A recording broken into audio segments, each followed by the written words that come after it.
Une incivilité de plus contre le personnel soignant. J'aimerais qu'on parle de ça à présent. À Beauvais, l'antenne SOS Médecins annonce porter plainte contre un patient. Ce dernier a insulté le personnel du centre avant de commettre des dégradations et de partir. Le patient était en fait mécontent de ne pas avoir, ça devient totalement hallucinant, de ne pas avoir obtenu de rendez-vous à l'heure souhaitée. Écoutez, pour commencer, le président de SOS Médecins France, Philippe Parent, qui revient sur ce qui s'est passé précisément dans ce cabinet médical. Écoutez.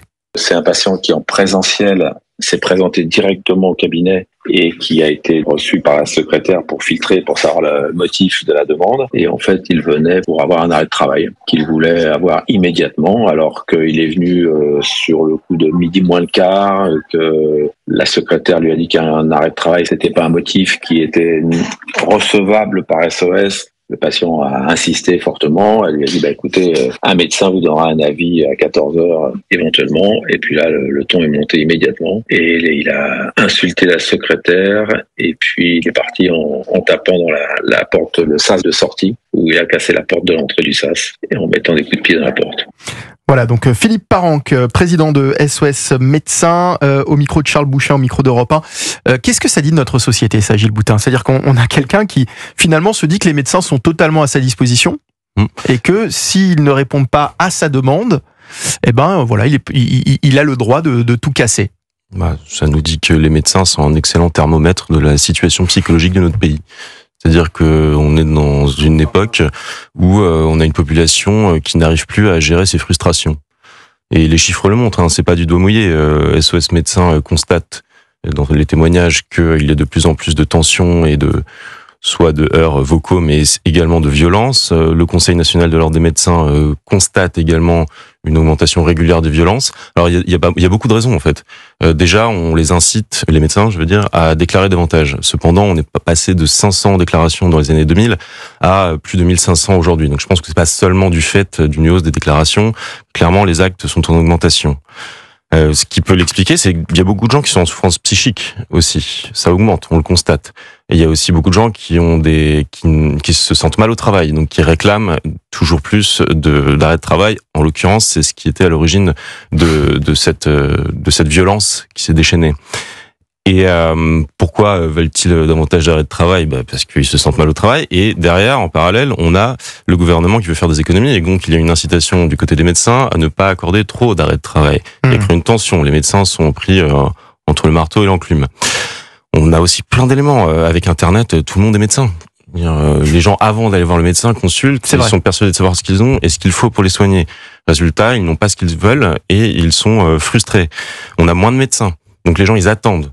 Ils ont envie d'avoir quelque chose qui soit à la hauteur de leur attente. Résultat, s'ils n'ont pas satisfaction, là également une frustration se dégage.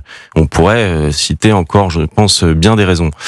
Et ce que ça nous dit aussi, c'est tout simplement il y a une décivilisation. C'est-à-dire qu'est-ce qui caractérise une civilisation au sens occidental ? C'est la capacité à réfréner nos bas instincts.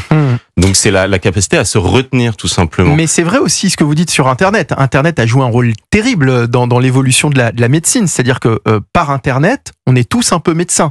On se renseigne sur ce qu'on a, on a tous une idée de ce qu'on a et finalement le médecin aujourd'hui ne sert qu'à prescrire, puisque nous on n'en a pas la capacité, des médicaments ou à prescrire des arrêts de travail. C'est-à-dire qu'on ne va plus chez le médecin, certains ne vont plus chez le médecin pour avoir un diagnostic, ils vont chez le médecin parce qu'ils savent ce qu'ils ont et qu'ils ont envie que le médecin leur prescrive ce qu'ils ont décidé eux. Absolument. Alexandre Malafaille. Absolument.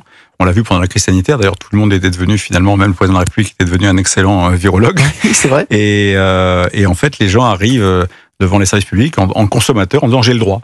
Et donc, comme j'ai le droit, je veux et j'exige et vous me devez me donner ça tout de suite. Et comme derrière tout ça, on est dans une société qui a finalement laissé pas mal de place à l'impunité par rapport à la façon dont on peut défier l'autorité, puisque ça, on le voit dans tous les domaines, que ce soit à l'école, face aux forces de l'ordre, face à un juge, face à un médecin, face à une infirmière, face à un pharmacien, cette espèce de, finalement, de dire l'autorité n'est pas importante, je n'ai aucune logique d'obligation de déférence à l'égard d'un médecin, à l'égard d'un magistrat, à l'égard d'un professeur ou d'une maîtresse d'école, eh bien c'est pas grave, je fais ce que je veux comme je veux parce que j'ai le droit. Et puis à la limite, de toute façon, il n'y aura pas de sanction. La seule bonne nouvelle, c'est qu'il y a une proposition de loi qui est passée il y a quelques mois, en juin dernier, qui renforce les capacités de sanction contre les contrevenants. Mais le problème des sanctions, justement, une jeune femme qui avait agressé un médecin à Marseille, souvenez-vous, qui a été condamnée à 1 an avec bracelet électronique. C'est-à-dire aujourd'hui, on agresse des policiers, des pompiers, des médecins, mais on ne va pas derrière les barreaux. Précisément. Il y a les figures d'autorité classiques que sont, comme vous l'avez dit, le médecin, le maire, même le les pompier, enseignants aussi. le policier, l'enseignant. Il y a eu un nivellement, une horizontalisation des rapports qui fait que tout le monde se sent l'égal de l'autre en savoir. Donc il n'y a plus véritablement de totem, on ne respecte plus. Ajouter à ça donc cette difficulté à gérer la frustration. Et puis il y a cette impression que la santé est gratuite. C'est ça. On croit qu'elle est gratuite, et cette logique de guichet, donc on est entré dans une hyper consommation. La santé, le médecin n'est plus qu'un objet de consommation, il doit nous donner ce que nous demandons. Et c'est ça. La question, c'est comment régler ça. Est-ce qu'il faut rappeler aux gens que ce n'est pas gratuit. Ça, c'est le prix des médicaments, le prix des consultations. Sur les médicaments, pour dire quand même que les pharmaciens aujourd'hui, quand il s'agit de personnes qui viennent réclamer des médicaments, non pas des génériques, souvent les pharmaciens sont obligés de céder, parce qu'il y a le risque de se faire agresser.